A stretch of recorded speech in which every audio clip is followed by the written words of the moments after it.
For those of you that I've not had a chance to meet, my name is Gene May, and I get the honor and privilege of serving as your district director this year, an opportunity that I'm very excited about. I will admit I never in a million years thought that I would complete my second year in district leadership under this COVID pretense. Had I known this was going to happen, I probably would not have made a different decision, but I might have thought about it for a second longer. As I really look back and thought on the district, what are our opportunities? Where do we have chances to enhance? We have some clubs that just aren't fully engaged, and for lots of reasons, and some of them very valid. And as I started peeling back layers of the onion and asking for help and guidance, several people said, Gene, have Lance talk to us. And I'm like, oh, I don't know much about Lance, but hey, I'm all in, right? And when I heard it for the second time, let's go out there and explore and see what we can find, what Lance can do for us, what's Lance's mission was. And then as I started talking to some of you, absolutely, let's bring Lance back to the district. So I'm very excited to welcome Lance with us this evening. Part of what I just want to make sure we tie together, welcome Lance to the area of champions. That's one of the things that we've been talking about. If you're a sports fanatic, you know we are well plagued with championships team. We've got the back-to-back Stanley Cup winners. We are the reigning Super Bowl champions. We have been very successful in baseball for the last couple of years, just unfortunately not able to get that golden crown. And our soccer league was a champion last year. So we are plagued with champions all the way around us. And Toastmasters District 48, we want to find our rightful spot in that area too. But ladies and gentlemen, I'm excited to have Lance with us tonight. He's an award-winning speaker and trainer. I can't talk. I need to work on that. Maybe I should join Toastmasters. He has delivered over 5,000 speeches in over 60 countries, and he is Toastmasters 2005 World Champion of Public Speaking. He was instrumental in building his home club, Renaissance Speakers, to 95 members. Yes, ladies and gentlemen, you heard that correctly. 95 members, and the number 4 Toastmasters club in the world. And he has worked with over 80 districts around the world, helping Toastmasters win with Toastmasters. He is the founder of the World Champion Speaker Summit, where he shares the path and experience from 30 world champions of public speaking. Outside of Toastmasters, Lance is the CEO of TerraX, providing sustainable technologies to the agricultural, cultural, commercial, and industrial markets. He also has an impressive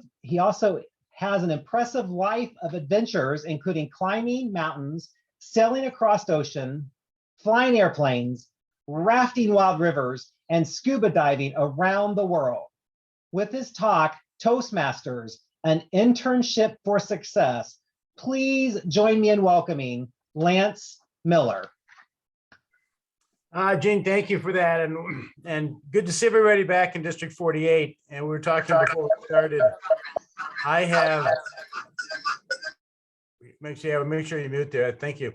I've spent a lot of time when District 48 was just District 47 and worked with, I'm sure you remember Rick and Kathy Furbush. I was just on the phone with Rick this morning, and they're very close friends of mine, but they used to come down to your beautiful state for a couple of weeks at a time with Rick and tour all around and do seminars.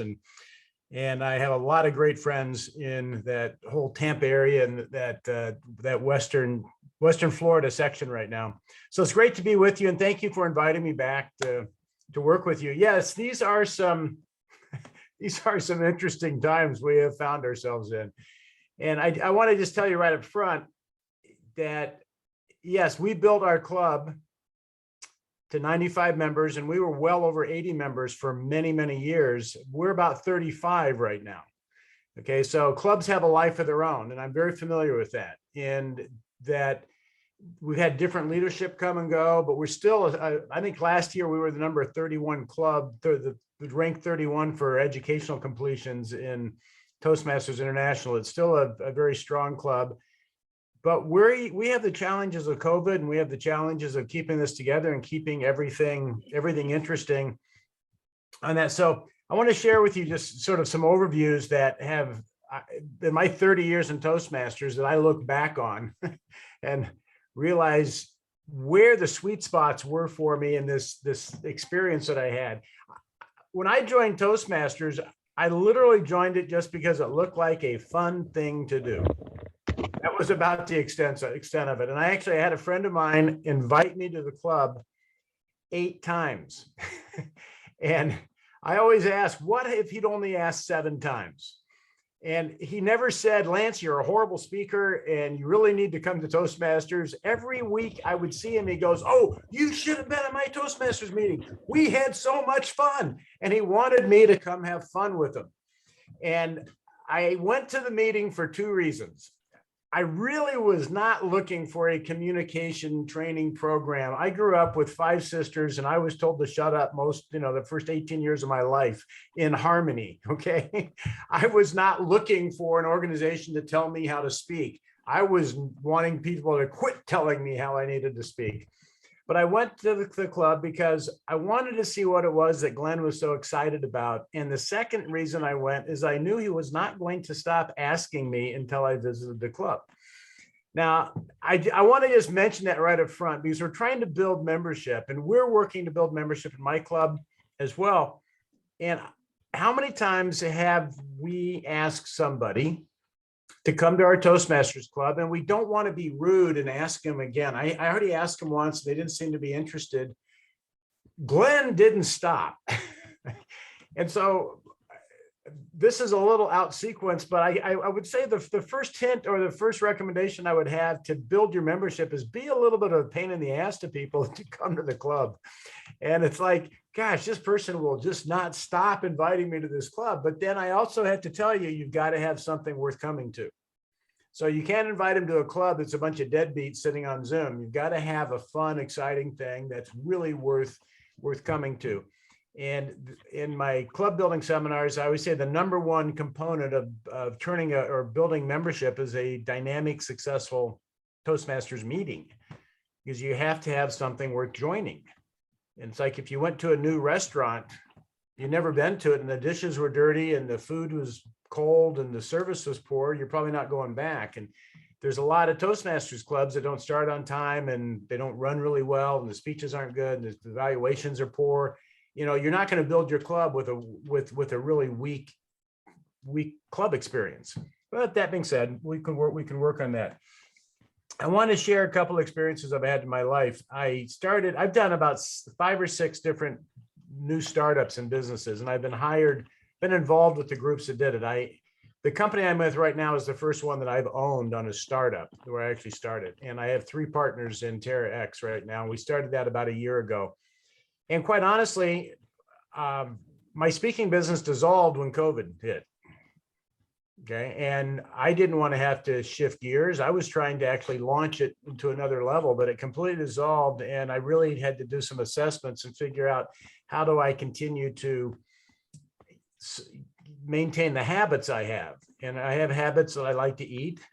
And I like to have a roof over my head and I like to have gas in my car. These are habits I have and I wanted to maintain those. So I had to figure out how to adjust, but I've been through a few of these things before in my life. And I just want to tell you a couple of stories and compare these a little bit to Toastmasters. The first startup I did was with my family's business. I grew up in Eastern Indiana and we had a milk and ice cream business with a chain of convenience stores and some restaurants. And I was the 3rd generation in that business. And I came out of college and we couldn't get ice for our convenience stores. And I worked with my father and we started an ice company, putting 10 pounds of ice in a bag. Now, how simple is that? It's about as simple as running a Toastmasters club. It's like a junior achievement project, 10 pounds of ice in a bag and go sell it. We had refrigeration trucks and we had our own stores we could put in immediately. And so we put 10 pounds of ice in a bag and we went out and started selling the ice. And we picked up some accounts. And then we went to some supermarkets and they said, we don't want a 10-pound bag. We want a 7-pound bag.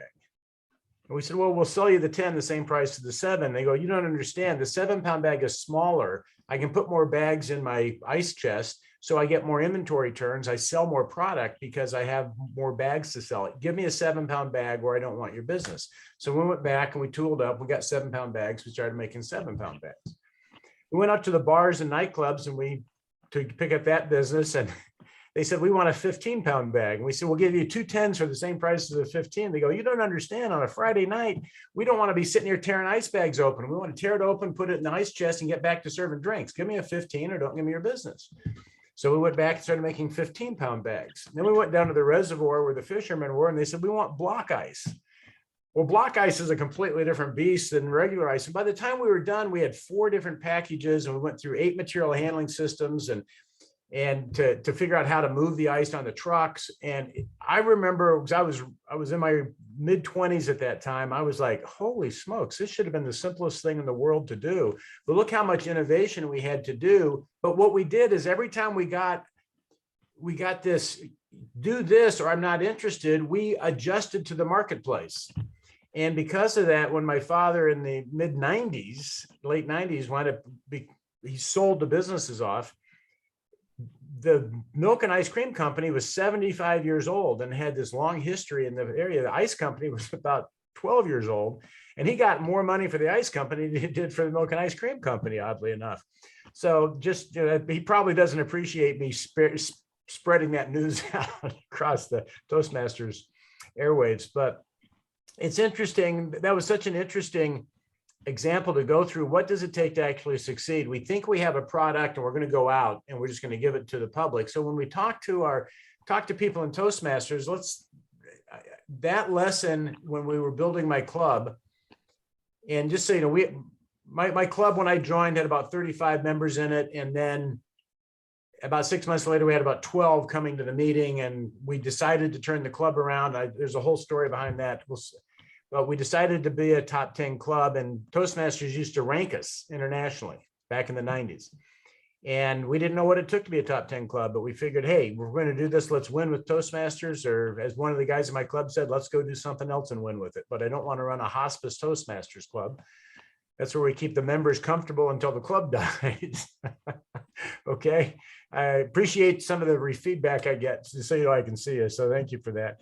So looking at that ice company example, we went out when we thought we were going to take the market with a 10-pound bag of ice, and we found out the market wanted a lot of different things, and we adjusted to it, and we wound up making a successful company with it.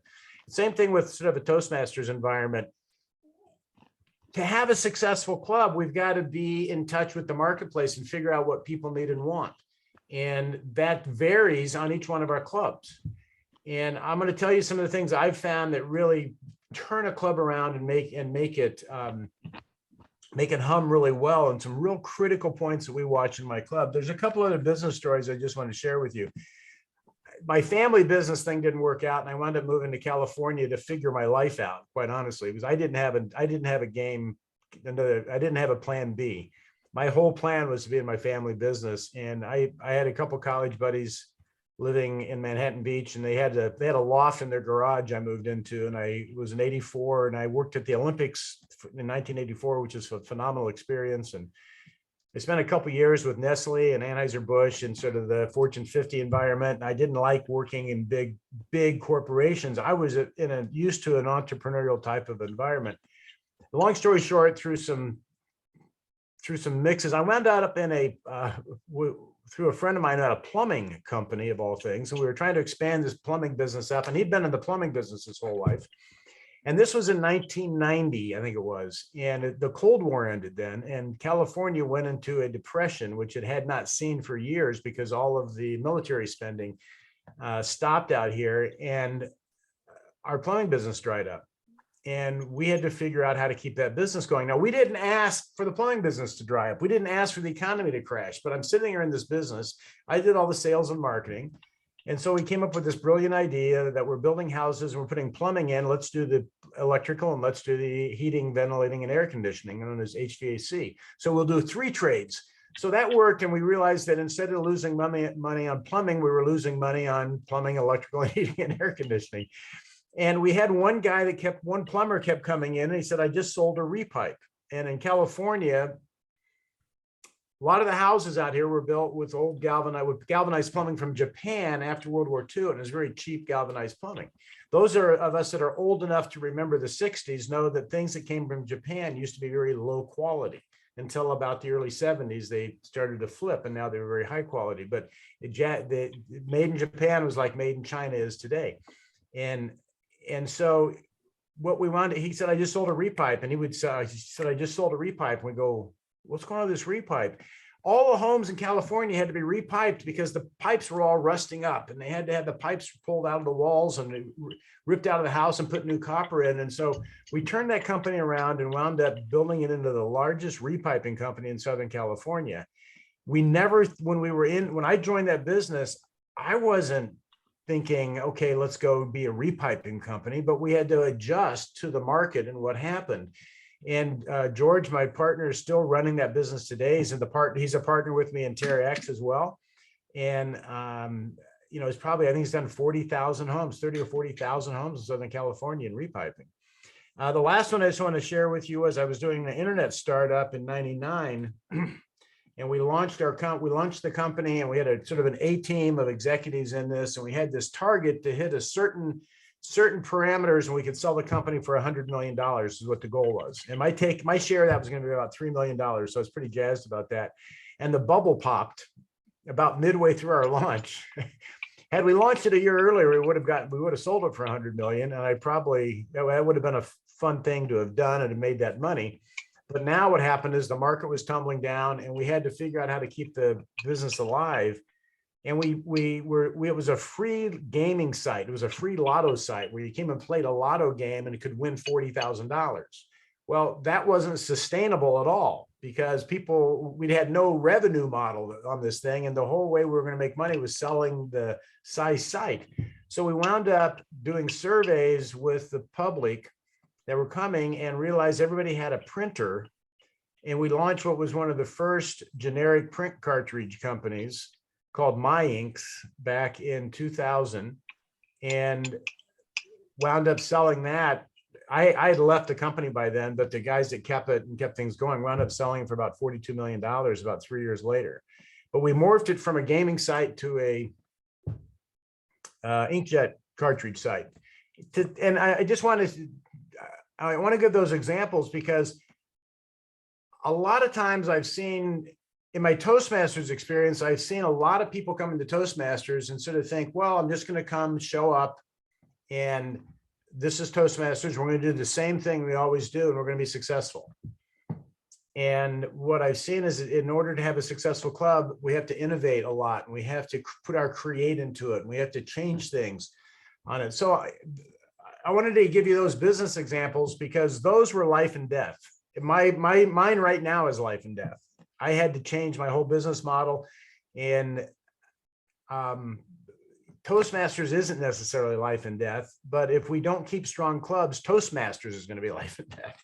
That's sort of the bottom line on that. Now, one of the things that turned my club around, and this is one of the things that I wish we had in Toastmasters, was we wanted to be a top 10 club. We wanted the recognition of being one of the best Toastmasters clubs in the world. And that's what drove the club. Now, how many people on the call, if your camera's on, have been vice president of education? Okay, we got a lot of hands that go up. Okay, in May, when I do these live, it's great. But in May, when you're vice president of education, you're usually begging people. You're begging people to finish a speaking level so you can get your DCP points, right? And they always have like this nasal tone. They go, I don't really want to do it. I want to do it when I want to do it. And I don't have a lot of patience for that.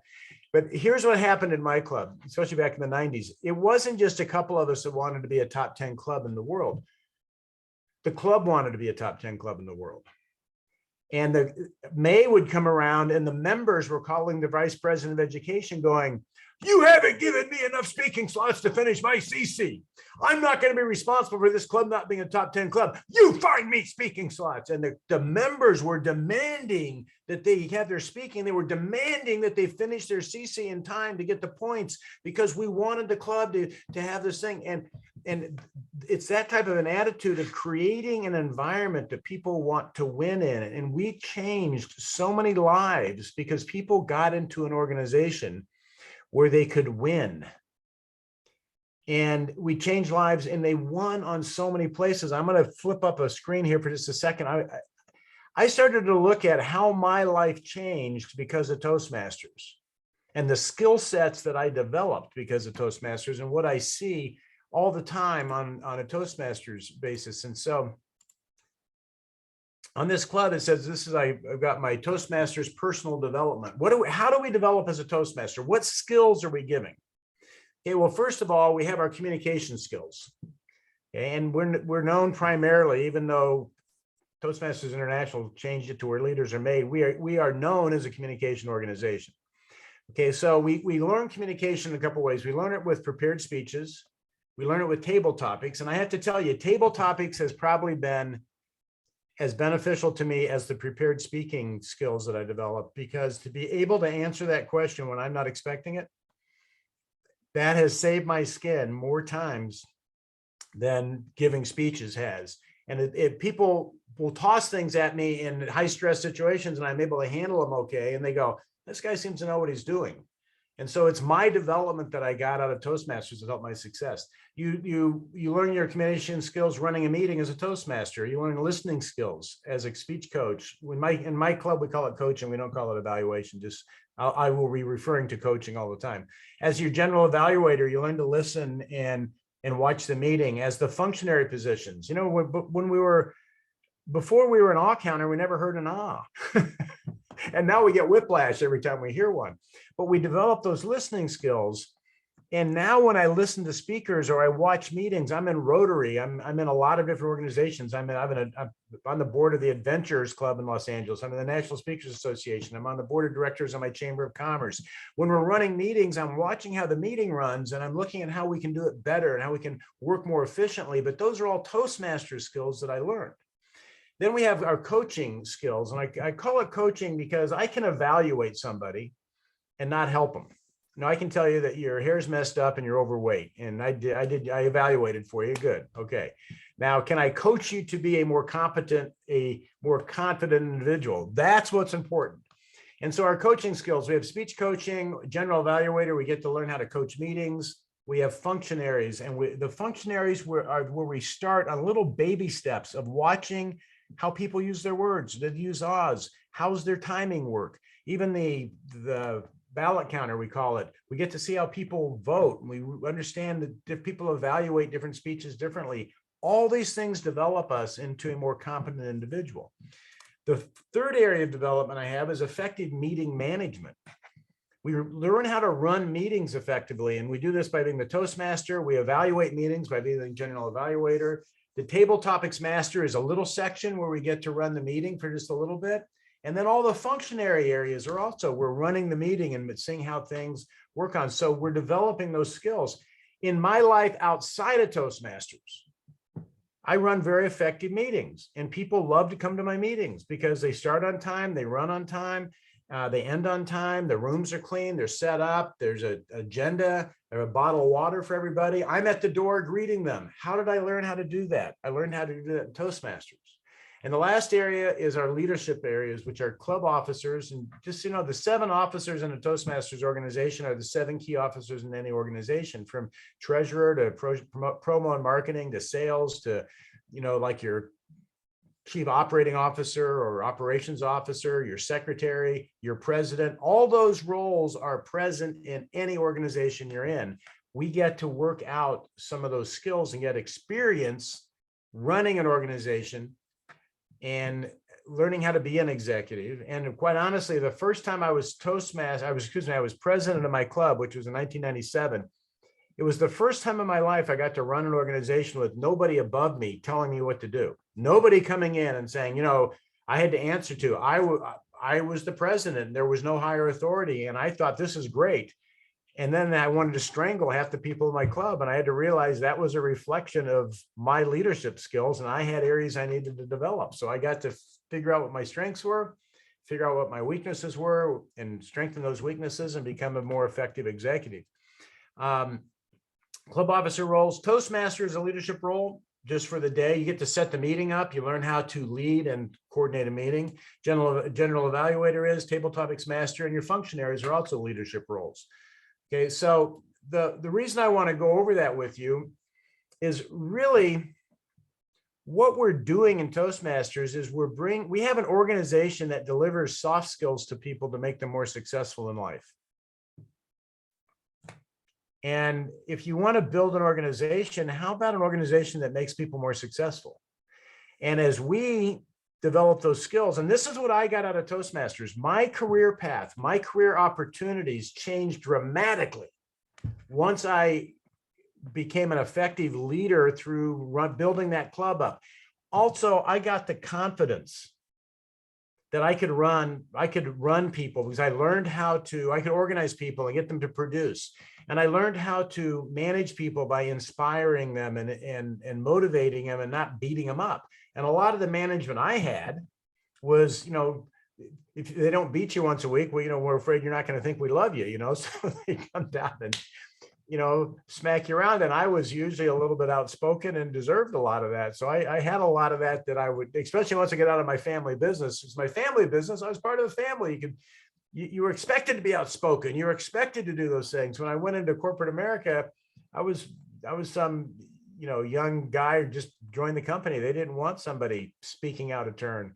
And so I had a lot of interesting, as I would say, growing experiences in that environment. But when I got into Toastmasters, I found a place that I could start working those skills out. Now, so we take the, I say the Distinguished Club Program, take pathways, take your organized speeches, take all that stuff away for just a second. We have it's like going to the gym once a week where we're working on our soft skills to become more effective people at living life. And that's an incredible opportunity to offer somebody, because when we go through school, we're not taught how to figure things out. We're not taught how to speak. We're not taught how to lead. We're taught how to sit there, show up at the right time, sit in the right seat, and study what somebody else figured out. And if you're like me, I was told to sit there and be quiet and do that. And I said, I spent 7th grade in the hall, doing table topics with the principal, because I was speaking out in class quite a bit. And sitting in a class was not my strong suit. I mean, I did fine. I've been a relatively well-behaved individual, but the point was there were things I wanted to do. Just sitting in class, studying somebody else was not what really floated my boat. So there's a lot of people that come into Toastmasters and we're conditioned to do this. We're conditioned to show up at the right time, sit in the seat, and there's some other higher authority that is going to make it happen for us, because that's what happened in school. We go to work, we show up at the right time. They say, here's your desk, sit here, don't rock the boat. And if we like you sometime, we'll promote you. And so be quiet, make sure the boss is happy and things. We get into Toastmasters and there is no higher authority than us. We're it. And now we've got to figure out how to make the club work. And what I've seen with a lot of clubs is that, and I'll just say the number one reason I've seen clubs fail is that nobody owns the club. If you think of that, nobody owns, it's not somebody's club. People, everybody sort of joins, I'm a member, but I don't own it. Oh, and I'm going to flip back up here to a couple other slides I got here. I'm going to share this with you. So I'll pop this over. I've got 2 different PowerPoints up, and I'm just going to jump around with me a little bit. There's something I call an SCP in a Toastmasters club. And if you've read, well, here's what happened. I joined the club and I thought the people ahead of me were smarter and more experienced, so I was going to learn from them. I didn't come in thinking I need to be the CEO of a new nonprofit organization in Los Angeles, and I'm going to build this club. I'm going to take this organization up to the number 4 club in the world. That's not how I came into Toastmasters. I wanted to learn to speak, looked like a fun thing to do. Those people are more experienced than I am. The problem was the people I was looking at when they came in the club, they were looking at the people that were at the club before them saying they're more experienced. I'm going to learn from them. I'm just here as a member. And so when we have a problem, we wind up with what we call an SCP, which is we call somebody else's problem. Now, if you read Hitchhiker's Guide to the Galaxy, this is what Douglas Adams came up with. That's where I got this from. But I saw this as a human condition that everybody looks around and goes, somebody should solve this problem. What's going on? We need more membership. Somebody should get some membership in here. Meeting's not starting on time. Somebody should make the meeting start on time. And most of us don't go, I need to get more members in. I need to make sure the meeting starts on time. And this is where I said the number one problem I saw was that nobody owned the club. And in a business, somebody owns the business. That's why we were able to, in the ice company, we were able to move all that stuff around because there was people that owned it and they want to make sure it was successful. The same thing with the internet company. People own that company. We want to make sure that company was successful. On the plumbing company, the same thing. We owned it. So one of the things that turned my club around was that we had 5 of us. One day we showed up. Nobody else showed up. We sat around and had coffee, and we decided to build the club up to a top 10 club in the world. And we took ownership of the club. And here's the point. There is no higher authority, as I said. And with that, let me see what my next. Okay, I talk a lot about free will and authority, but there's this next one. The meaning of life is that you have, gosh, Gene, don't you hate Zoom? That never quite fits on the screen quite right. Now, I like it when I can do this in my my live seminars, but the meaning of life is you have what? What is the meaning of life? Oh, I wish I knew what that said. And then it comes at, you have to figure it out for yourself. Okay. And this is the thing that we started doing in my club. We started figuring out how to be successful. And it wasn't in the Toastmasters manual. We had to figure out how to get our members more enthused. We had to figure out how to keep people moving along. And there were bits and pieces of it, but you know, in the Toastmasters training in the manual, it's for the most part, it's pretty dry training, you know, and maybe it's a little bit better now, but also at the time I was in one of the worst districts in the world, and Toastmasters International had to do an intervention in my district at one point, take the top 3 out, and bring 3 more people in because we had huge problems. So we didn't look to the district. We said, we're going to build the club. Let's figure out how to do it. And it's just like the same way. Imagine just for a second, they've had TV shows, you know, where I know, you know, I'm not trying to promote past presidents or like that, but they had The Apprentice, you know, and what would happen is you would get some job and you had to go down the streets of New York and figure out how to make this thing successful, and you know, on it, and that was the game, and the person won whatever it was, $1 million or something. What if the top Toastmasters club in the world, you got $1 million? How much would you start thinking right now? And one of the things that I look at is that I think one of the flaws we have in the Toastmasters International program is that we don't reward excellence at the club level.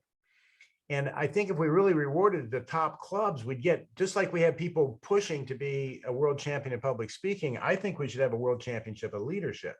And that would be like the top 10 clubs in Toastmasters. And you have this criteria for a big, dynamic, professionally run, this dynamic communication and leadership program that's helping all these people. I actually wrote up a whole program for Toastmasters International. I gave it to them, but anyway, I won't go down that rabbit hole. But the point is, you can do that in the district. You can have the top club in the district. And we ran that in my district out here. We continued to accumulate DCP points and things, you know. Well, you know, so I think instead of having 10 DCP points, we had 37 DCP points, you know, based on everything we got done in the club. And then we ranked the clubs, and we had the top clubs in the district, and it became a rivalry. But you rewarded excellence. But we started figuring things out for ourselves. Okay. Since I have this up, there's this thing, a success factor that I've seen. I had it less than a lot of other people, but I see a lot of people do. Most people in life have had more failure than success. And most people in life haven't succeeded at the level they felt they were going to when they were young. So there's this feeling they're sort of going through life and they're more of a failure than they are a success. Okay. If that makes sense to you, just give me give me something. Yeah, that was really my case. I'm like, I need to be more successful than I am. I thought life was going to be different.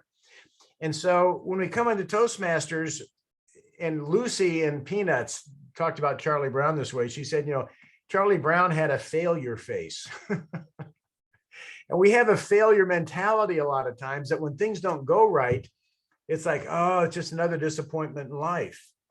And I found this cartoon, and it's a son sitting there saying, I feel like such a failure. And the father says, come on, son, you're only 16. I was over 40 before I was sure I was a failure.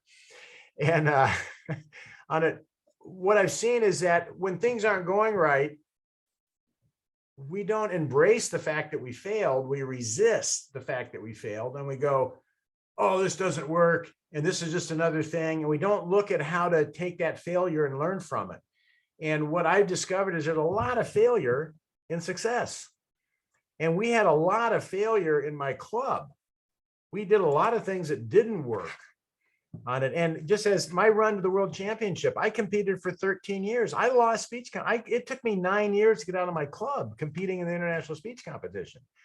But I learned the most from the competitions I lost, not the ones I won. I needed to win enough to keep me going, but the ones where I really learned was when I lost, and why did I lose and what not to do. And so the fact that something didn't work in your club, or the fact that you haven't got new members in, go, well, this is fascinating. You know, one of the things that big turning point for me in my run to the World Championship was the first time I went to the regions. I thought I won the contest, and I didn't even place. As a matter of fact, I was standing up to go get the first place trophy, and they called somebody else's name, which I straightened my jacket and sort of scratched my back and sat back down. And I was driving home, and I was so frustrated because I felt like, gosh, I was sure I was the best speaker. And I had this realization that night that really changed my life pretty dramatically. And it was that I said, how am I going to learn from my mistakes if I'm unwilling to admit that I'm making any? And I really didn't want to admit that I was making mistakes. And then I just opened it up and I had all sorts of mistakes I'd made in my life, and I didn't want to go look at them. And I had all this baggage I was sort of carrying with me. And I went back and I started digging through my life and looking at those biggest failures I'd had. And in each one of them was this beautiful silver lining of a lesson that I hadn't extracted from the failure. And I started extracting lessons from my failures. Not only was it great speech topics, but it really changed my life dramatically. That now I sort of have a slogan I live my life by, which is good judgment comes from experience, and a lot of experience comes from bad judgment. And in this, I'm launching this business, and we've made all sorts of mistakes and things like that. And my whole team, I just go, hey, we're a little experienced. We're a little more experienced now than we were yesterday. Nobody's getting down on anybody because something didn't work out. We're learning what to do with these new products that we've got. Same thing's true with Toastmasters. You go out there and you're trying to make it work, and you are gaining your ability to figure it out for yourself, and you're gaining your ability to learn from the mistakes, and realizing you can overcome failure and you can overcome adversity and you can succeed in life. And I don't think we teach this enough in Toastmasters. What I feel happens with a lot of the Toastmasters training is that Toastmasters International sort of tells us that we've got this club management thing wired, and you just have to do these things, you'll have a successful club. And you can do everything that Toastmasters International tells you to do, and you won't have a successful club. And you can have all 10 points of the DCP program in, and I don't like this current DCP program, but there's no reason that every club shouldn't be President's Distinguished, because it's a really low bar. You should get at least 8 new members a year. You should have the minimum training minimums that they have in it. You should turn your points or turn your rosters in on time, collect your dues on time. It's a really low bar. You should be President's Distinguished, but it doesn't build great clubs. I watched one that took my club from 12 active members to 95 members. We're the number 4 club in the world. I know what a great Distinguished Club program can do, but what still the experience is, we have an opportunity to figure out how to make an organization work. And when we figure that out, we can take that out in the world and we can make organizations work. We have an opportunity to bring people into Toastmasters and figure out how we can help them become better people. And when I figured that out, I went out in the world and I sat down at work and I worked to help make people better people, to make them more competent, make them more confident. I've had to train so many different people in jobs and businesses that I've been in, and the skills I got to do that were in Toastmasters. Okay. Another example I was just going to tell you, I was asked to, in my areas around California here, I was known This is 20 years ago. God, it's scary to think that long ago. But I was known as a speaker, and people knew me, and there was a business conference that a nonprofit business organization had, and they were having this 3-day conference in Universal City, and they wanted me to MC the event for them and keep them running on time. And so I went over and I started working with the structure of the event, and I was introducing all the speakers, and a lot of the speakers want to run over because they're training people on business points and stuff like that. And I'd go out and I'd make sure they ended on time, and then people would get a 15-minute break, and then I would make sure that at 5 minutes we're going to be 4 minutes, 3 minutes, I make my announcements, please move back into the room. We're going to start the session again, ran everything on time, ran it. And people were going, who is this guy? Right? Who is this guy? He's so nice, but he's like controlling us every place we go. He's not yelling at us. He's making sure the speakers start on time. He gets the session started. The whole 3 days ran on time. And because I did that, I had a group, there was an international nonprofit foundation that was looking for a new president, and they recruited me based on the fact that I was for free, did this thing for 3 days in LA, keeping him running. It was all Toastmaster skills. Right. And so the point I want to make is when we're looking at when turning our clubs around, and we're looking at what we're doing. Yeah, we can get all wrapped up in pathways. And I'm not, again, to me, I put pathways and COVID in the same bucket. Okay. But it's what we got. We got to deal with it. Okay. So I'm working on my 4th level 4. I've had to do my icebreaker 4 times. I've had to do my Toastmasters mentoring speech 4 times. I've had to figure out my speaking style 3 times and my leadership style 3 times. Like, come on, guys. Okay. But still, I'm doing the program. It's what we got to work with. And that's what I say. Look, let's just do it. We're going to adjust it at some point because it's a little bit of an awkward program. That's all I'm going to say about pathways. But the point is, what we're really doing is we're bringing people together and we're building their skills and giving them confidence. And I talk about Toastmasters like we're a little bit like church. What I mean is that we revive the dead. And you know what I'm talking about. You've seen people come into your club and they're this little huddled shell of a person. They can hardly talk. And 6 months later, you can't shut them up, and they came alive because they found some place that it was safe to communicate. And they found some place that they could be important. And they found some place that people gave them feedback and they loved them if they made mistakes. And the world's a pretty cruel place. And it has a tendency to invalidate us and tell us that we're stupid and laugh at us when we say things that, we shouldn't have said, or we said what we were supposed to say, and they still laughed at us. And there's been a lot of negative experience with communication and with trying to work with people. And Toastmasters gives us this little, I call it like the holodeck on the Starship Enterprise, this little holodeck experience that we got to step off for a minute and play these roles every week and gain the confidence. And it's a little bit like going to the gym, so we build our speaking and our leadership muscles by coming to Toastmasters. And so the crux to this, I have a lot of other information I can share with you, but the crux that I really see to turning the organization around and making clubs really work is the fact that we realize that by us doing it, building a successful club, we are gaining the ability to work and make a successful organization function. And that is a really needed skill out in the world.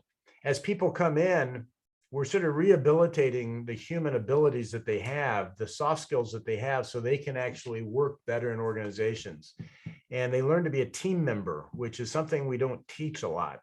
It seems like and I don't want to be critical to anybody young, but it seems like, I don't know, with more and more electronic communication and social media, people are able to be more individualized than when, I grew up with dial telephones, so we had to work together. We went to school together. I was on teams. We had to learn to work together. And it seems like the world is turning to a certain degree, a little bit more of an individualistic viewpoint on things. And people don't really know how to be a team member. And you come into Toastmasters and you learn how to be a team member and how to be part of a group and how to make a group succeed. These are all super valuable skills that are needed in life. And I've often said we could probably boom Toastmasters just by going to McDonald's and recruiting the cashiers and going to the supermarket and recruiting the stock boys and going to the car washes and recruiting the guy drying the car, because they can't go to college and get a better career, but they can come to Toastmasters. They can completely change the path of their career based on getting better communication, leadership skills, feedback, giving people feedback skills, organization skills. They can become a more valuable individual. And this year in my club, what I'm really focusing on, I'm president for the 3rd year in my club right now. And I didn't really, I'll be honest, I wasn't going, I want to be president for a 3rd time. We needed some strong leadership right now because of what's going on. And Roberta Perry, if you know, Roberta's a past international director. She's a founder of my club, and she's been in Toastmasters. She's one of the first women in Toastmasters. She's formed over 100 clubs. She's really just a dynamic individual. She was president the year before, and she called me and she says, Lance, we really need you because I need a stable person to keep the club together during COVID. So I came in, and I want to tell you what I did. I was talking to everybody. We had a lot of pushback from a lot of our members. This comes under the idea of figuring it out for yourself. Okay. We had a lot of pushback from a lot of members on Pathways. And I had a lot of older members that didn't like the Pathways program, didn't want to do it. And I called each member and talked to them personally about what their goals were and what they wanted. And I put a program together where I wanted every member, we used to push everybody in our club. It was expected that if you were in the club, you completed a speaking level every year you were in the club. So you did a CC or an advanced communicator every year. And so that was what the expectation was in the culture of my club, because we were a top 10 club and we expected everybody to do that. Everybody had to get through the education levels. And remind me, Gene, if I don't, there's 2 other reasons clubs fail, and I'm going to tell you those. Number 1 is nobody owns a club, but I just thought of the other one. So what I did, I said, we used to ask people to do a minimum of 10 speeches. So I put what I call a competent Renaissance speaker together, program together. My club name is Renaissance Speakers. And it was, you did 10 speeches, you coached 10 times, you were a functionary, you were one of the 5 functionaries one time, so that's 5 times. And then you were agreed to be Toastmaster, General Evaluator, and Table Topics Master. So that's 28 positions throughout the year that you agreed to do. And we have 50 meetings a year, basically. So if I have every member of my club doing 28 each time, then it starts to fill out that I'm getting the production out of the club. But I went to the membership and I said, I want every member in this club to get the maximum benefit they can out of being a Toastmasters member in our club. And that means that you learn how to speak, you learn how to be an effective coach, you have your listening skills being a functionary, your leadership skills being a functionary, and your leadership and meeting management skills by being a Toastmaster, General Evaluator, and Table Topics Master. So I want to make sure that you benefit with your time in Toastmasters this year. So I put this program together. Now I had every member except one agree to do that program. And that's a whole other story why I had one didn't. But I had some of the members that did not like the Pathways program. And they were old-time members that were very valuable to my club. And I understood their complaints. And I said, listen, here's what's important to me. It's that you get benefit out of Toastmasters, and the members of our club get benefit out of you, because you are an incredible coach. You're an incredible speaker. You have incredible insight. So one of them said, I said, here's what I'll do. You speak out of the old Competent Communicator Manual, and we're going to record it as a Pathways speech. But I want you to speak. It's more important to me that you speak than you do a program you don't want to do. I want you to benefit from the program. And they were thrilled. And one guy said, I'm sick and tired of doing 7-minute speeches. I want to do 15-minute speeches. I say, great, get with the Vice President of Education. I'll let her know. When you want to do a 15-minute speech, just let us know. Will you do a 15-minute speech? I want to service that membership so that they're happy. This is the 10-pound bag of ice versus 7-pound bag of ice versus 15-pound bag of ice. I got to shift this around to keep my members functioning and happy. And here's what happened, quite honestly. I think 3 of the 4 people that were really sort of down on Pathways did 2 or 3 speeches out of the Competent Communicator Manual, and we recorded them as Pathways speeches. But they the fact I wasn't forcing Pathways on them, they're now doing pathway speeches. They looked at it, no, I can do this, you know, but they didn't like it being forced on them. They liked the other program. So like I said, nobody in Toastmasters asked for pathways any more than we asked for COVID. It came down from above. So we have to learn to deal with it. So those are some of the things that I would do to actually service the membership and make sure the membership is being fulfilled. Every meeting, I push the fact that this is the place we mess up. This is the place we make our mistakes. This is the place we challenge ourselves so that we have the skills to go out in the world and speak. And when I see members in the club that we have a member that took on which is a relatively new member, took on a 30-minute session it was a panel discussion, and she put the whole thing together. And I just really acknowledged her at the end of the meeting that she had taken that project on. And I have another member that did a PowerPoint for the first time. And I said, we really acknowledge the fact that you did the extra effort to do a PowerPoint. And so you can learn those skills here in Toastmasters, so you have that ability to go out in the world. And I try to make as much a connection between Toastmasters is a learning environment where it's a great place to make mistakes. It's a great place to screw up. We want you to be more successful in the world. And we want skills that are going to help you achieve your goals in your life, achieve your dreams, to accomplish the things you want in your life. So I make it really personal to my club members on the type of development that they're getting. Okay, and why we're here. And I got everybody's agreement to do the 10 speeches and the 10 coaches. So my meetings are filling up pretty nicely right now. And we need to get, my goal is to get another 10 members in the club this year. I want to get us up to 45. And so we have more buffer with what we've got, because you usually get about somewhere around 50 or 60% of your membership at a club meeting based on how busy people are. And you also we lose about 35% of our members every year. And so there's that type of rollover. So if we're not replacing that, then we've had people dropping off for one reason or the other. When we had 95 members, we were losing 30 to 35 members a year, but we were getting 30 to 35 members a year. Yeah. So those are just some of the numbers that we have on it. I can talk for hours on this stuff on it. So, but the main thing I really wanted to discuss today was the attitude of what we're doing in Toastmasters. We're changing lives. We're bringing people back to life. We're giving them the confidence and the competence to go out and start to get a better job, to be more successful in their life. And we are a safe haven for them to come into and work out the petty foibles that they have that are destroying their opportunities in the workplace. This comes up. Everything we do in Toastmasters is a developmental step. And I'm going to sort of take it to the extreme, but I talk about this all the time. In Toastmasters, we learn how to receive bad evaluations. Now, how many bad evaluations do we get at work? Or how many bad evaluations do we get by the cop who stops us? Okay. Or, whatever. How many bad evaluations do we get from our spouse when we're at home?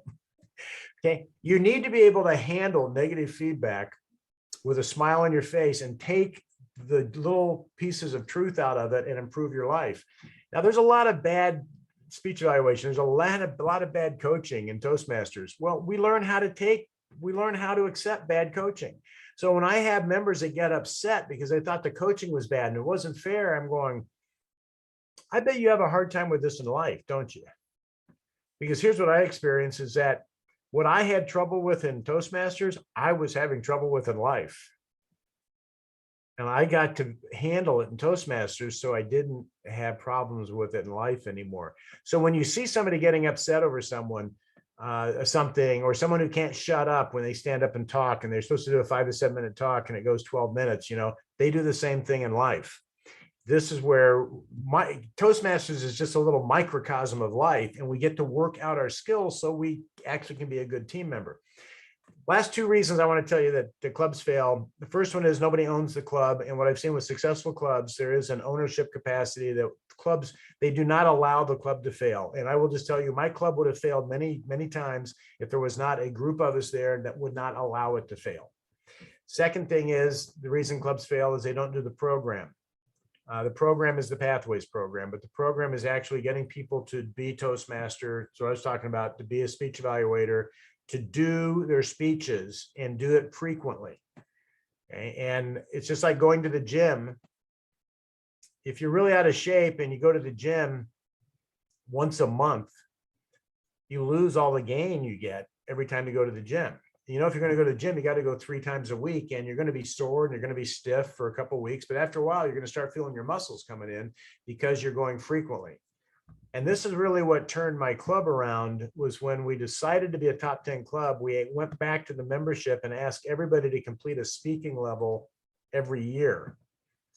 And we initially did it for the points. I wasn't looking at the personal development. I wanted more points so we could go up in the ranking.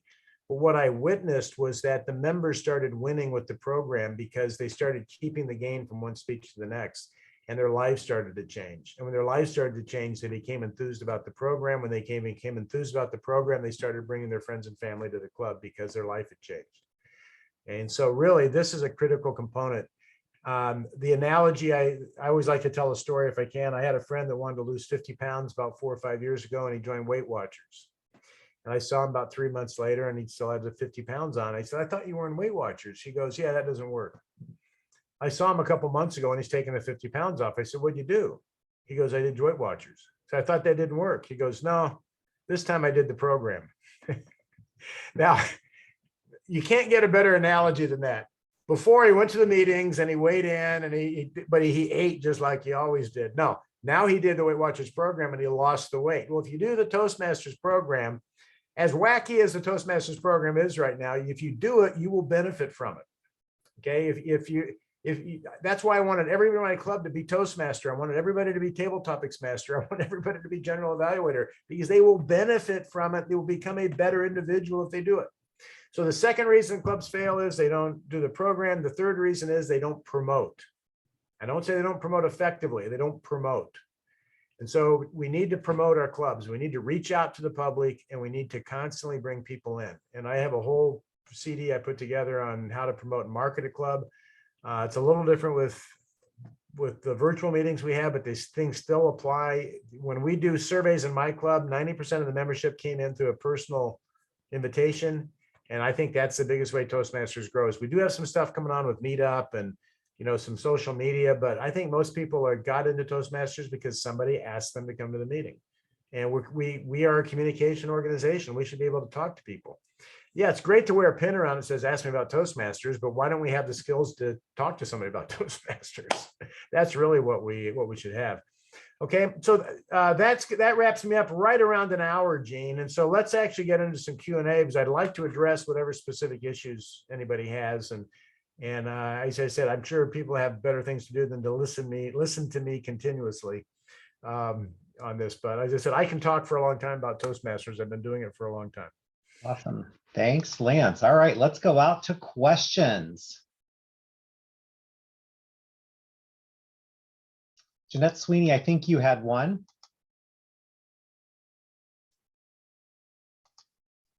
Hang on. Yes. Yes. My thing is, what about when, like, some of the clubs are back in person or hybrid? Do you think a location has any effect on bringing people into the club? Well, yeah, one of the things I talk about in a successful club is a good venue. And there's a lot of good venues out there. Doesn't have to be, excuse me? Oh, go ahead. I'm sorry. I didn't want to interrupt. Yeah, it doesn't have to be really fancy, but it has to be a good speaking venue. And what I mean by that, I wouldn't have it be like a dining room in Denny's where you have people that are sitting in the dining room that aren't in your club, you know. And you also need room to expand. I've seen clubs that were meeting in a room that was so small there was no room for guests, so they never got any guests. They call it like the goldfish bowl syndrome. You know, the goldfish won't grow bigger than the bowl. I've seen venues that were in furnace rooms in the basement of churches that I felt like I was in James and the Giant Peach, trying to find the worm in the peach when I was going down to find my Toastmaster meeting. You need to have a good venue that is suitable for training and speaking. And there's a lot of them out there. You just have to do the work, the homework of going around and finding them. But yes, I think a venue is important. And I think location, depending on where I think every club sort of services an area around the meeting location. So there are people that drive long distances, but the best place to get your members are right around your location so they can come to the meeting easily. Thank you. You're welcome. You're welcome. May Golly raised her hand. Thank you, Jean. Thank you so much for a great presentation, Lance. My question is, how do you really clearly explain to people and members when they join that there is really an educational program? And a lot of people join and thinking, okay, we're just going to do this or that and be selective. And there's some form of selfishness. How do you work around that? It's a great question. And you have to create a club culture on what you expect of a member.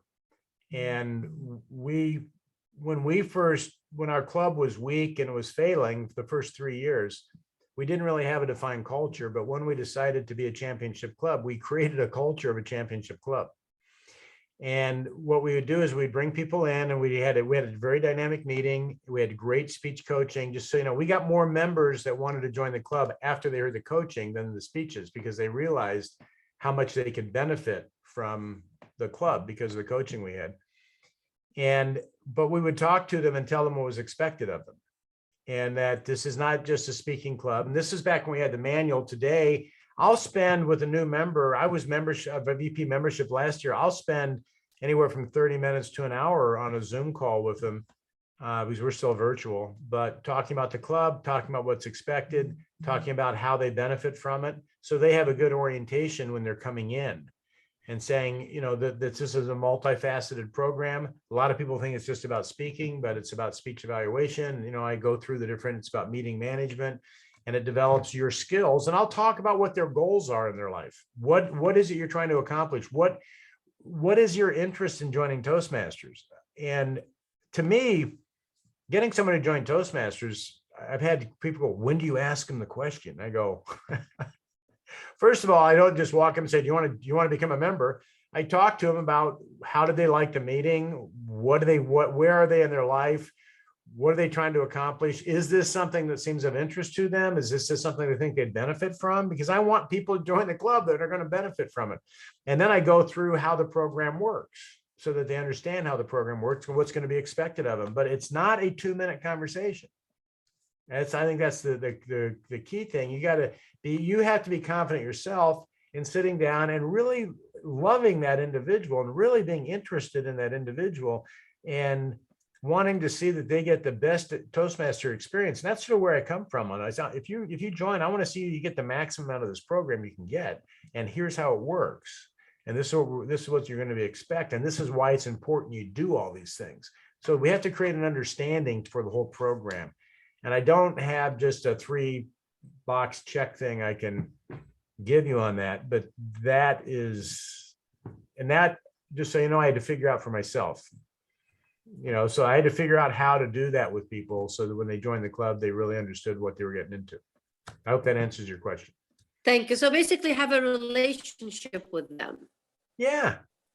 You know, I mean, my Toastmaster clubs, some of my best, the reason I've been in Toastmasters 30 years, I mean, I can be a better speaker and I can be a better leader, but I'm not really trying to develop those skills now. There's a couple of things about it. One is they're some of my best friends. I'm closer to my Toastmasters club members than I am much of my family today, you know, because I see them every week and we work together for 3 hours a week. And we, you know, when there's a problem, we're always there for each other. And so, yeah, there's a huge relationship. And when people come in, they see the camaraderie we have in our club. Now, different clubs have different cultures, you know. In my club, we're a pretty tight group. Thanks, May. The other thing I would suggest too, and Lance, I use this with the district leadership to start the year, is go back and revisit the Toastmasters promise. All too often we skip over that when we're onboarding a new member and talking through that. That really guides some of that conversation. You know, they promise to fulfill their roles and prepare for them. And that's just a really great talking point to guide some of that conversation for you too. Lance, a question we have in chat is, any suggestions for corporate clubs? Well, corporate clubs, I always say they're easy to start and they're easy to fail. You know, you get the yin and the yang on it. Community clubs are a little harder to start, but they're a little harder to fail. corporate clubs, a couple things on corporate clubs. First of all, I think to have a really successful corporate club, you've got to have the buy-in, at least HR, the CEO, or some senior management.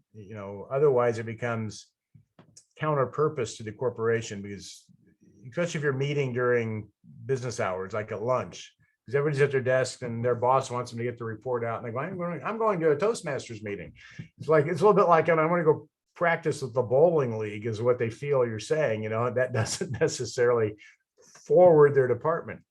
I think that there's so many skills we teach in Toastmasters that can be beneficial to members in a corporation, that I think we should do continuous work with HR or whoever your training department is, to continually offer training programs that people can come in and do a 1-hour training program on maybe how to do a PowerPoint, or 1-hour training program on how to practice for a speech. And we are constantly taking the skills we have, and we're offering that as that we are the trainers that are training the employees to come in and they can do a 1-hour session with us, rather than join the club full time. But what happens is, as they come in and get to know you, they become interested in the club, and then they want to join, and they realize they need to develop skills. It's a little bit like if you had a 1-hour exercise class, nobody'd exercise, and they say, I'm going to go to the 1-hour X class to learn how to do a push-up. And they go do a push-up and they go, man, am I weak? I need to do this every week. And so then they join it because they want to build their muscles up.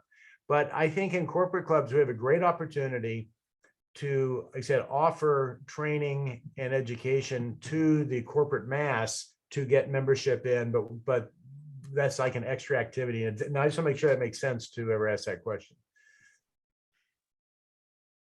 Yep, that Okay, answer. good. Then Okay, good. Scott put in the chat as well for that tied to a corporate learning plan, development plan at work. That is a great way to teach corporate clubs as well. Christina Higgins, I believe you have your hand up. Thank you, Jean. Lance, one question that I have is, for those of us who are getting feedback from former members or inactive members about things that they may feel are not working quite as well as they expected them to, or it's not quite what their plan is, then how far do we go to change the size of the ice bag rather than suggesting that they try another club? Well, you got to figure that one out on your own. Now, I say that in jest, but each case is unique. We've had members that have come into our club that are extremely critical. And it's not that they're just critical of our club, they're just extremely critical people, okay? And from that standpoint, there's nothing really in the club that's going to change. And we've had to, at different times, ask members to step out, or to join, finding a club that's more aligned with their attitudes on it. But I think a big portion of getting members back, and this may not be directly what your question was, but is the care factor and the fact that the club misses them. Back when we turned my club around, we had 35 members in the club. We had 12 coming to the meeting, and 5 of us showed up one day. And the 5 of us decided we put a little survey together, and we called everybody up and asked them what they enjoyed about the club. And the number one thing they liked was they liked to have fun. The number 2 reason they liked to see their friends. And then the 3rd reason was the personal development. And we realized why our club was failing at that moment was that we'd stopped being fun and friendly. We had 2 presidents in a row who were very draconian in their actions and very dogmatic in their directions. And it wasn't fun, and people quit coming. And so keeping it fun and keeping it, like I say, caring and very friendly, and telling people you miss them when they're not there is something that people miss me. Oh yeah, we love having you around. And if you can remember their speech or something to get them back in. But if you have people that are wanting you to dramatically change the program for them, that's probably going to be a problem. In my case, if I had a young member that came in and said, well, I think the program should go this way and I should go that way. So, okay, well, that's great. Once you've got 4 or 5 at this point, 4 or 5 level 5s under your belt, and you've done the program, you've got the benefit out of it, we can look at maybe doing some specialized programs. But right now you need to learn those basics. You need to do what the rest of us do and do the program as it's designed. And then we can start working and focusing on that. And maybe if they had something for their work where they needed to do longer presentations, and we have a person like that in my club, we're working around to give her some longer presentations to do because she needs it for her work. But that's where a lot of your own judgment comes in, to say, is this person sort of, are they pure of heart coming, or are they critical of heart? You know, which way are they coming at me? And be honest, I haven't always judged those correctly. I've probably taken some people that were pure of heart and I told them to find another club, and I accepted some people that were critical, and we had to deal with that as it came up. But that's where I say good judgment comes from experience, and a lot of experience comes from bad judgment, you know. But I hope that, yeah, again, I don't have a hard, like I said, I don't have a hard answer. And that's what I've seen with so much of Toastmasters. What I've gotten out of it is my ability to use my own judgment, my own reason in solving the problems. And what happened earlier in life was when I used my own judgment, my reason, I had some higher authority constantly coming in telling me I was wrong. So I quit using my own judgment, my own reasons, and waited for somebody to give me a policy. You know, and what I did, but Toastmasters brought out in me was the ability to solve those problems and think on my own to solve them, and then take the consequences one way or the other. So that's a long answer. Okay. Thanks, Christina. Thanks, Lance. All right, Mark, I don't want to butcher your last name, but I'm going to try it. So I'm going to go with Mark Nicosia. That's pretty good. It depends on what part of Italy you're from. All right. Ultimately, you mentioned, Lance, that your meetings with some of your best friends, you spend 3 hours a week with them. So that made me curious about the length of your overall meetings. Currently, our club meets for 1 hour, and at times it does feel rushed. At other times, it feels perfect. So with that said, I'd like to understand better how long your club meets for on a weekly basis. And is that 3 hours just you're adding additional time pre-meeting and post-meeting to spend with your friends? Or We have a and then I'd love to hear the average, if everybody wants to answer in chat, what your average meetings go, because we meet weekly for an hour, and for some people that's a lot. We have a weekend club. We meet 3 hours a week. Okay, so it's a long meeting, but we usually have 6 speakers. We're doing 5 right now just because we don't have the 6. And when we had 50 or 60 members, we can fill up the 6 pretty easy. But we have about 30 minutes for table topics. So almost everybody gets to participate in table topics. But one of the things that I recommend for clubs that have, like you're meeting an hour a week, it's hard to get everybody through their different speaking levels and to get the amount of speaking in. Because if you meet once a week, that's 8 speakers a week. And if, let's say you've got 20 people in your club, that means everybody gets to speak about every 10 weeks, you know, at that rate. And so one of the things I recommend, and I get this with corporate clubs a lot too, because they go, we just have an hour for lunch. I say, great. Once a month. And this is what we did in my club. We had 95 members. We couldn't service the membership in the 3 hours. We went to a second meeting a week in the second half of the year. But we'd go to lunch after our meeting. We'd have 3 speakers at lunch, and then we would have different opportunities for people to speak. So what I recommend for a club that meets like an hour a week and you're not getting your membership through the program fast enough is once a month or something, have an extra meeting. And I'll give you 2 examples. Go to a bar on Thursday night, drink beer and throw peanuts on the floor and have 8 speakers. And it's a fun time outside of your normal club environment. The other one would be to go to somebody's house or something in their backyard and on a Saturday afternoon and have 8 speakers so that you double your speaking capacity at that point. Have a little party, maybe a little barbecue or something. When we went to 2 meetings a week, we'd have a spaghetti and garlic bread and salad dinner. It was an easy dinner to make, but everybody come and everybody pitched in.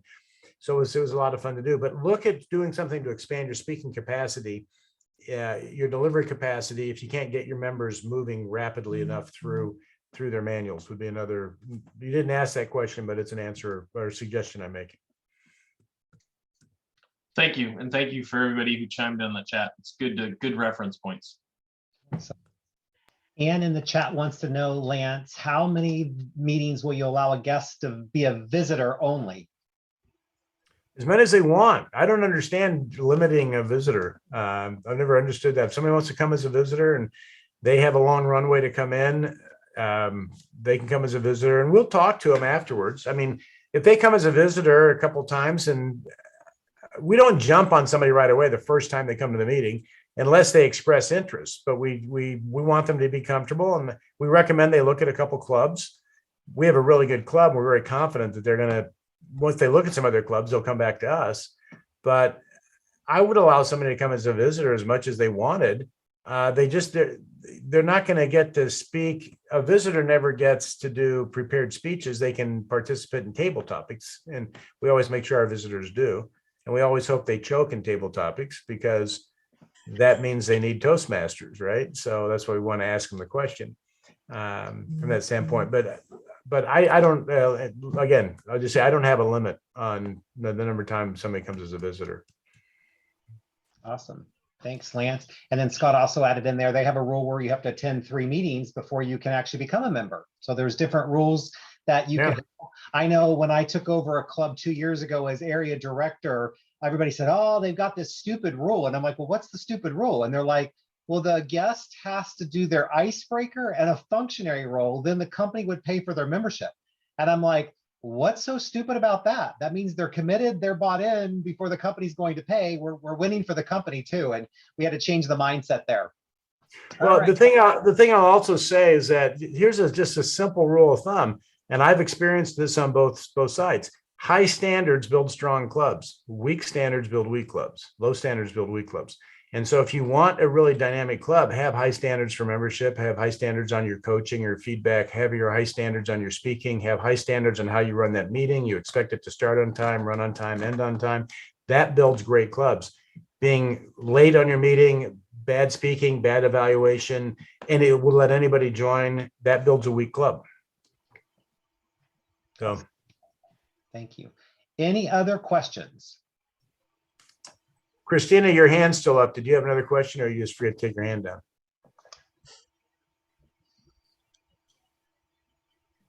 Okay.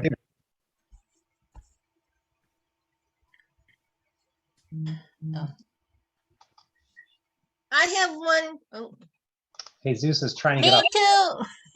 up. Jesus, did we I lose guess I it? should put my hand up. All right.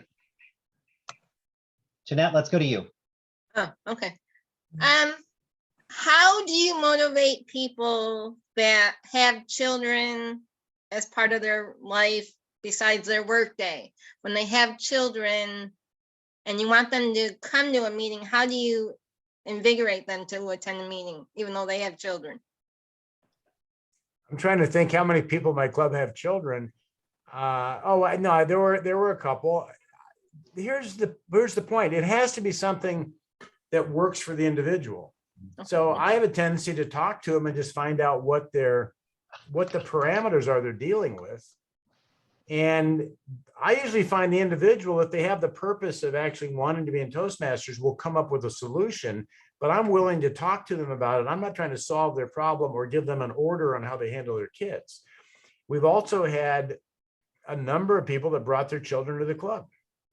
They're anywhere from 8 years old. We had one person bring their infant to the club, and she used to crawl under the chairs and stuff. And that created both positive and negative effects in the club. But a lot of the members brought their kids to the club, and they got to do table topics. We loved having them around. It was a very friendly environment for it. It was all of our speeches are rated G, so it was okay. There wasn't any problem. And we didn't have any pole dancing demonstrations or anything. So, we didn't worry about anything. But the main thing is, again, I just talked about the care factor and seeing, is there a way for it to work, and helping that person come up with a solution if they want to do this. But I'm always pushing the purpose. Is this something they want to do? Why do they want to do it? How can we work it out so that it would benefit them?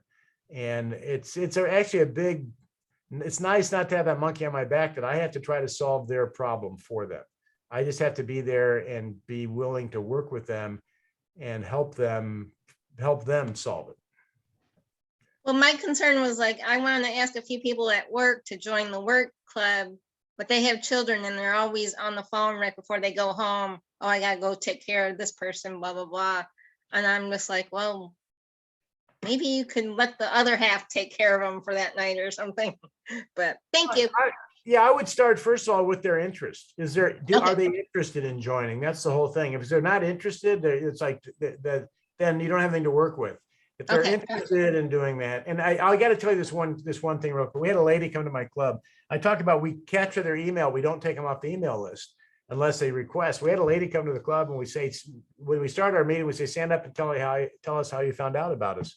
And she said, I was here 12 years ago. I've been wanting to come back. And we all were like, 12 years ago. And she goes, yeah, I've been getting your emails. She got our emails for 12 years. And then we were still sort of dumbfounded. And she goes, my youngest son just graduated from high school. So now I'm looking at what I want to do. And for 12 years, she was raising her 2 boys and getting them through school, getting our emails every week going, I want to go back. I want to go back to that club. And when her kids were out of school, she came back. Okay. So that was there's another funny story of kids and Toastmasters. Awesome. Thanks, Jeanette. All right, Angelita. I should unmute. I want to say thank you for the idea because I work the county. Before we would just drop in, bring a flyer, put it all over where we have permission to put them on. But since then, everything is locked. So if you don't have access to that department or that floor, you cannot even go in. So right now it's hard to reach. You figure that even people will be falling down, coming to our meeting. But we're struggling with that, keeping that club alive.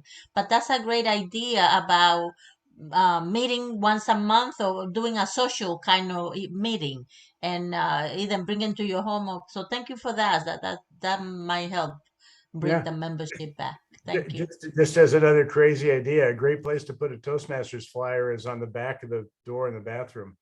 You get 5 minutes of reading time with everybody. So Yep, that's a good one.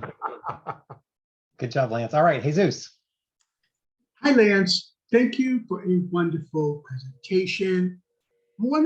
Some of my best practices just to get members to show up is empowering them through surveys and questionnaires, getting their feedback so we can take action on that feedback, remembering birthdays, as well as just being courteous. So getting people to show up to a meeting for me isn't too much of a problem. But you stated that the reason why clubs fail is because no one takes ownership of the club, which is a whole nother level of commitment. So my question to you is, what are some of your best practices to get members to take ownership of that club?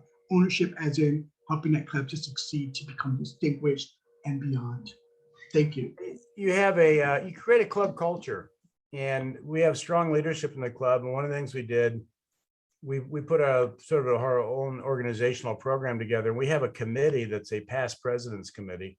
And once you've been president, you're actually responsible to help maintain the successful actions in the club. So what happens a lot of times in Toastmasters clubs is they have one executive group come in and they sort of get everything moving in the right direction. And then as soon as they figure it out, they're taken off their position. We put an incompetent group on, a new group on that's not doing anything.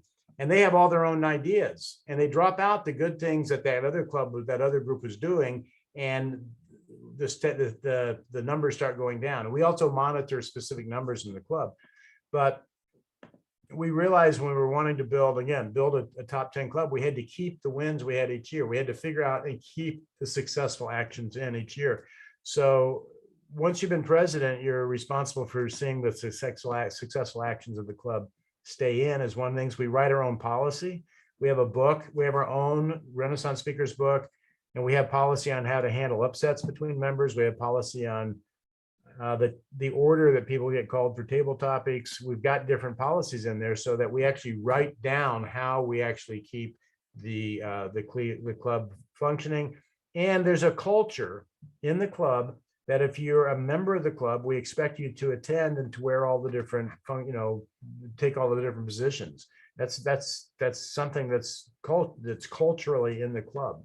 And when we get somebody that comes in and they only want to show up and speak, once every 3 weeks, or they're a speaking coach and they tune in, and we had a girl doing this, she was tuning in like 5 minutes before the speaker, she'd listen to him, coach him, and then she'd tune out. I'd be on the phone with her, again, caring with a lot of love and understanding, but just saying, we want you to get the most experience out of you. We want you to get the benefit of the club. And the members really like you. And the members don't like it when you just pop in and do a speech coaching and leave. The members want to interact with you. We enjoy having you here. I use a lot of positive reinforcement in the fact that you're part of a group and the group likes you, and we also want you to get the benefit out of the experience. And in order to do that, you need to be at the meeting. So those are some of the things that we do. Awesome. Thanks, Jesus. Great question. All right, Scott, I see your hand up. Had to find the mute button. Sorry about that. Lance and everybody on the call, great information about getting member engagement. I was going to ask for a twofer, but you gave me a boatload of ideas on the member engagement. My question is really centered around officer and committee recruitment. We're in a position right now where we've got potentially two vacant officer roles. We made a run at filling one of them and got 0 respondents and nominations. So what are some ways, and folks in the chat, feel free to throw some ideas out there as well. What are some ways to recruit officers and potential committee members? Well, again, I think there's so much in our club culture, and it depends on the individual personalities involved and the number of members you have in your club.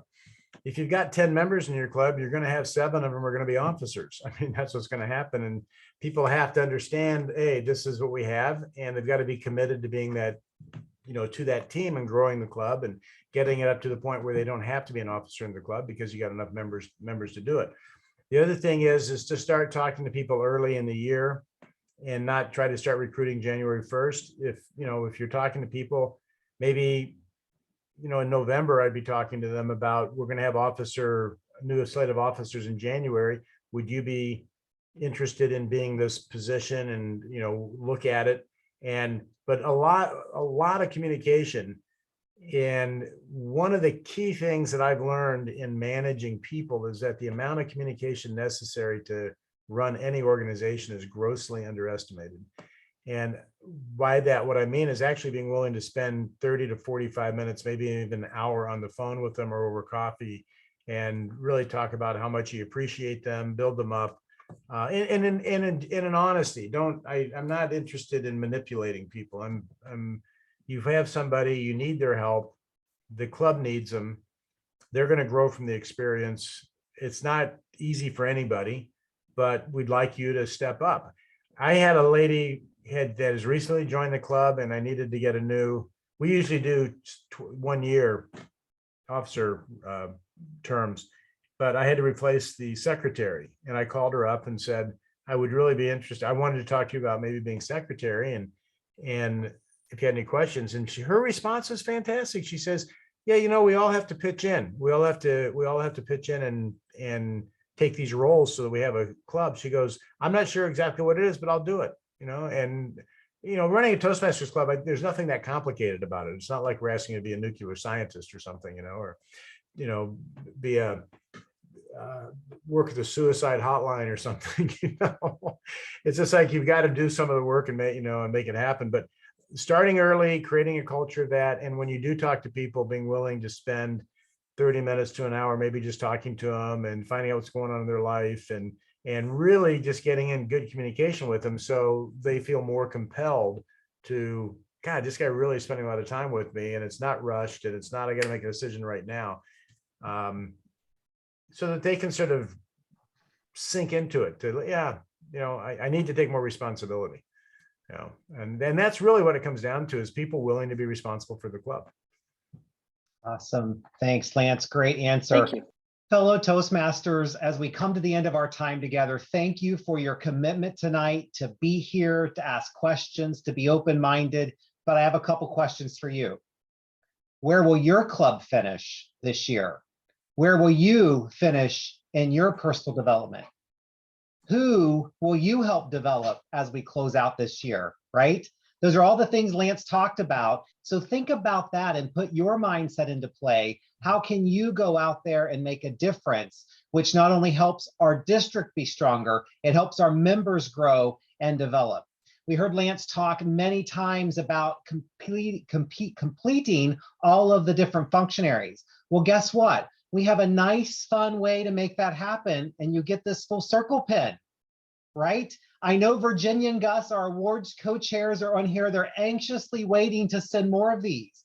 Well, I want to make sure everybody knows that you have until June 30th, 2022 to earn this pin, and this pin goes bye-bye. We can no longer give it out. So therefore, there's an opportunity. If you need information about that, district48.org under resources. You can find it out there with how you get it. There's a place for you to submit and make that happen. I think that's one good thing to help us move along. And then I just ask you, as you go to visit your club, step back and say, you're a brand new member coming in for the first time. Would you go back? You don't know people, your friends aren't there, right? Really put that moments of truth into play and say, is your club welcoming? Are you a club that's committed to excellence? Are you welcoming, inviting to people when they come out there? And Christina, that might help answer some of your questions too, as you really think about, don't lose sight of who your foundation of your club is, right? But can we make some modifications? In some cases, and I like how Lance said that, each club has to figure that out. It's not a one size fits all to get us to that level of success that we need. Folks, I believe that we, District 48, where we're right in the middle of the pack in the region right now, we've got a long way to go to get to the top, but I think we can make one heck of a climb so that when we shut our doors down or close off this programming year on June 30th, 2022, we will be rightfully in our spot as the area of champions, because I believe in all of you and the leadership that you can help to make us stronger and better. Thank you for giving up your time tonight. Lance, wow. Thank you very much for joining us this evening and sharing all of that wisdom with us. We really do appreciate you. Thanks, everyone. Have a fantastic evening.